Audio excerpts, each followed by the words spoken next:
லேவியராகமம் 15ஆம் அதிகாரம். பிரமியமுள்ளவன் படுக்கிற படுக்கை என்னவாகும்? தீட்டாகும், சுத்தமாகும், பாவமாகும். சரியான பதில் தீட்டாகும். பிரமியமுள்ளவனின் படுக்கையை தொடுகிறவன் எதில் முழுக கடவன்? தண்ணீரில் முழுக கடவன். பிரமியம் உள்ளவனின் சரீரத்தை தொடுகிறவன் எதுவரை தீட்டுப்பட்டிருப்பான்? சாயங்காலம் மட்டும், அந்த நேரம் மட்டும், அடுத்த நாள் வரை. சரியான பதில் சாயங்காலம் மட்டும். பிரமியம் உள்ளவன் 7ஆம் நாள் எதில் கழுவ கடவன்? ஊற்று நீரில் கழுவ கடவன். பிரமியம் உள்ளவன் ஏறும் டேஷ் தீட்டா இருக்கும். எந்த சேணமும் தீட்டாய் இருக்கும்.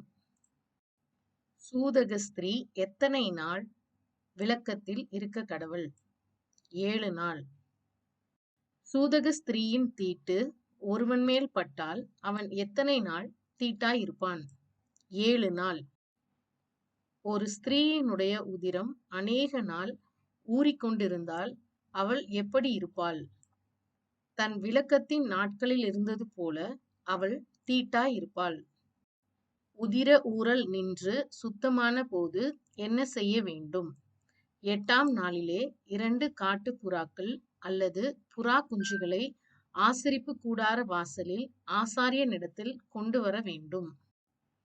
இஸ்ரவேல் புத்திரர் நடுவே இருக்கிறது என்ன? கர்த்தருடைய வாசஸ்தலம்.